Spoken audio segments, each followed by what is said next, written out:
கேள்வி நேரத்தை தொடரலாம். மது விலக்கு சாத்தியம் இல்லையா என்ற தளத்தில் மதுவினால் வரக்கூடிய பிரச்சனைகள், மது விலக்கு அமல்படுத்தினால் என்ன மாதிரியான விளைவுகள் ஏற்படும் என்ற தளத்தில் விவாதித்துக் கொண்டிருக்கின்றோம். மருத்துவர் ரவீந்திரநாத் அவர்களிடமிருந்து தொடரலாம். பூரண மது விலக்கு என்பது சாத்தியமா இல்லையா? ஒரு மருத்துவராக மதுவினால் வரக்கூடிய பிரச்சனைகள் அது ஒரு மனிதனை எந்த அளவிற்கு பாதிக்கிறது, ஒரு சமூகத்தை எவ்வளவு பாதிக்கிறது அப்படிங்கிறத நீங்கள் நன்றாக உணர்ந்தவர்கள்.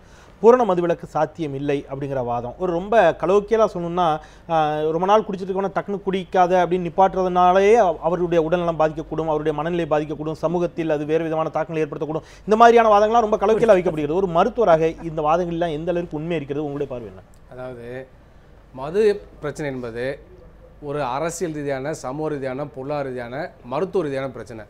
இந்த பிரச்சனை வந்து ஒரு ஆழ்ந்த அறிவார்ந்த முறையில் இந்த பிரச்சனை வந்து பார்க்க வேண்டியிருக்கு. இது வந்து ஒரு அரசியல் ரீதியாக எமோஷனலாக மட்டும் பார்க்கக்கூடாது. மதுவை வந்து மனித குலம் ஏறத்தாழ 10,000 ஆண்டுகளுக்கு மேலாக பயன்படுத்தி கொண்டிருக்கிறது. 1991க்கு பிறகு உலகம் முழுவதும் மது பழக்கம் அதிகரிச்சிருக்கு.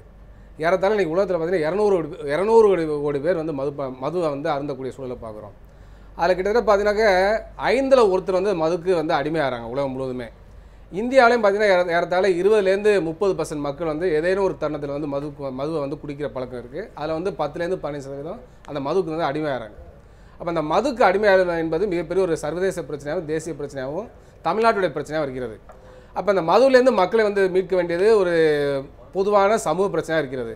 அவ்வாறு இதை பார்க்கின்ற பொழுது இதில் வந்து பல்வேறு காரணிகள் வந்து இதில் ப்ளே பண்ணுது. அதில் என்னன்னாக்க இன்றைக்கி வந்து மிக முக்கியமாக இன்றைக்கி வந்து ஜெனட்டிக் ரீசன்ஸ் இருக்குது. இந்த மதுவுக்கு அந்த அடிமையாகிறதுல வந்து ஜெனட்டிக் ரீசன்ஸ் இருக்குது. அப்போ இதுக்கான காரணங்கள் வந்து இன்றைக்கி ஆய்வுக்கு உட்படுத்தப்பட்டு பல்வேறு ஆராய்ச்சியெல்லாம் உலகம் முழுவதும் நடந்து கொண்டு இருக்கிறது. அதே சமயத்தில் பார்த்தீங்கன்னாக்கா சமூக ரீதியான காரணிகள், கலாச்சார ரீதியான காரணிகள் ஏராளமாக இருக்கிறது. அப்போ வந்து இன்றைக்கி 1991க்கு பிறகு உலகம் முழுவதும் மது பழக்கம் அதிகரிச்சுன்னா அது காரணம் வந்து உலகம் முழுவதும் ஏற்பட்டக்கூடிய மக்களுடைய வாழ்க்கையில் ஏற்படக்கூடிய மிகப்பெரிய நெருக்கடிகள் காரணம். அப்போ வேலையில்லா திண்டாட்டம், வறுமை, கடுமையான பொருளாதார நெருக்கடி, இதெல்லாம் பார்த்தீங்கன்னாக்க அவள் வந்து ஏதோ ஒரு இந்த உலகத்திலேயே ஒரு சொர்க்கத்தை பார்க்க வேண்டும், இந்த உலகத்துடைய துன்பத்தை மறக்க வேண்டும் என்பதற்காக மாதம் 6000 ரூபாய் ஒருத்தர் செலவிடுறாரு. அந்த பிரச்சனை அப்புறம் வர அவங்க வந்து கஷ்டப்படுறதுனால தான் குடிக்கிறாங்க அப்படிங்கிற ரெண்டு முரணா தெரியும். கொஞ்சம் பேச விடுங்க. அந்த பாயிண்ட் எனக்கு அதில் அக்கறை இருக்கு. அதனால என்ன சொல்றாங்க, இன்னைக்கு அந்த மாதிரி பிரச்சனை இருக்கப்ப 2 தீர்வுகள் வந்து மக்கள் போறாங்க. இது வந்து உலக நல நிறுவனம் சொல்லுது. என்னன்னாக்க ஒன்று சிம்பிளான சொல்யூஷன் மதுவுக்கு போறாங்க. ஏன்னா ஆன்மீக ரீதியான ஸ்பிரிச்சுவல் நீட்ஸுக்கு வந்து கோயிலுக்கு போகிறது இந்த மாதிரி விஷயங்களுக்கு வந்து உலக ரீதியான மக்கள் வந்து அதில் இது பண்ணுறாங்க. அப்போ வந்து இது தீர்வான வேண்டும் சொன்னால் இது வந்து பல முனையிலையும் ஒரு அணுகுமுறை கொண்டு வர வேண்டும். அப்போ நீங்கள் ஏற்கனவே கேட்குறப்ப சொன்னீங்க ஒரு மது கொள்கை தேவையான, தேசிய அளவிலையும் சரி உலகளாவிய முறையில் வந்து ஒரு மது கொள்கை தேவை.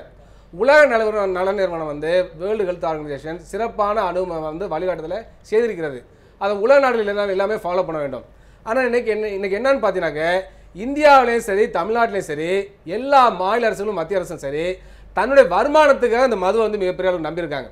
தமிழ்நாட்டில் உள்ள அரசாங்கமே பார்த்தீங்கன்னா தன்னுடைய வருமானத்தில் 5ல் ஒரு பகுதி கிட்டத்தட்ட 3ல் ஒரு பகுதியை வந்து மது மூலமாக அவங்க வந்து நீங்கள் உலக சுகாதார மையத்தினுடைய விஷயத்தை கோட் பண்ணீங்க.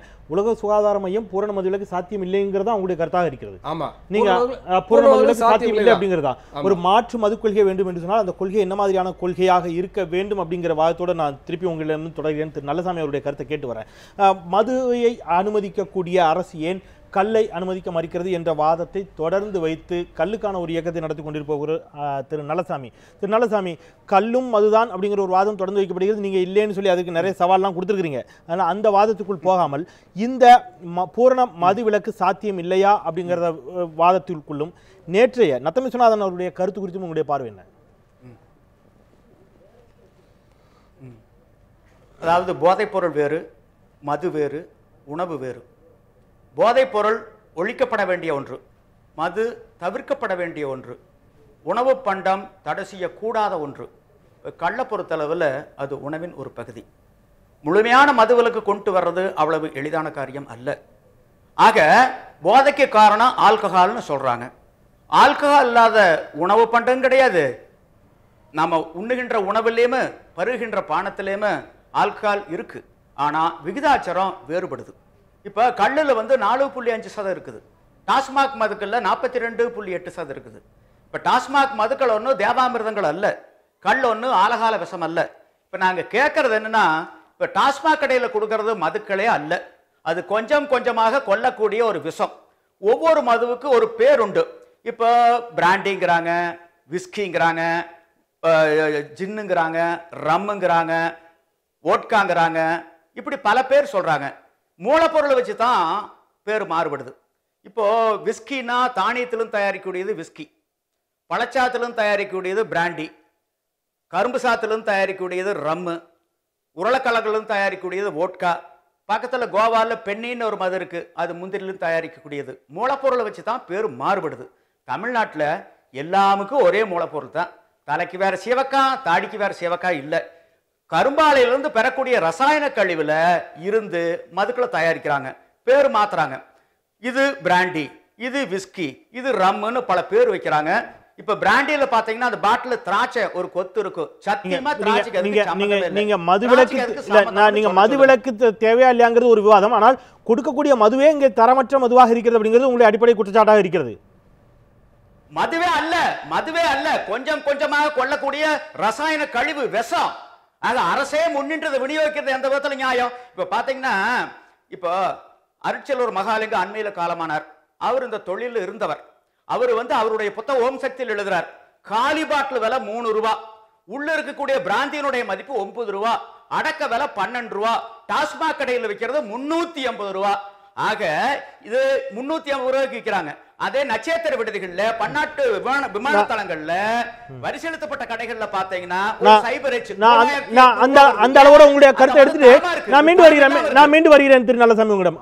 அவர் ஜோதிமணி வைத்த குற்றச்சாட்டையும் இதையும் இணைத்து பார்க்கணும்னு தோணுது. நான் அவங்கிற வாதத்துக்குள்ளெல்லாம் போகல. மொத்தத்தில் அரசியல்வாதிகள், பெரு முதலாளிகள் தங்களுடைய லாபத்திற்காக மது ஆலைகளை நடத்தி கொண்டிருக்கக்கூடியவர்களுடைய ஆதாயத்தை அவர் சுட்டி காட்டுகிறார். மிக மிக சொற்பமான தொகைக்கு அது மதுவே அல்ல, அது ஒரு விஷயங்கிறார். தரமற்ற விதத்தில் தயாரிக்கப்படக்கூடிய ஒன்றை இவங்க ஸ்டிக்கரை மட்டும் மாற்றி கொடுக்குறாங்க அப்படிங்கிறார். இது கொஞ்சம் கொஞ்சமாக அவர்களை கொண்டு கொண்டிருக்கிறது, இவர்கள் பணம் சம்பாதித்து கொண்டிருக்கிறார்கள். இதுதான் இங்கே பிரச்சனை அப்படிங்கிறது அவங்களுடைய வாதம். இதற்காகத்தான் பூரண மது விலக்கை அமல்படுத்த மறுக்கிறார்கள் அப்படிங்கிற ஒரு வாதமும் முன்வைக்கப்படுகிறது.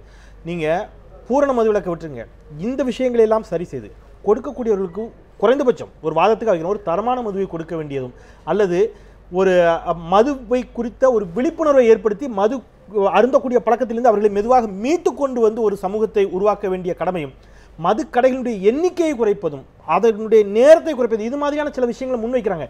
இதை கூட ஆய்வு செய்ய ஏன் இந்த அரசு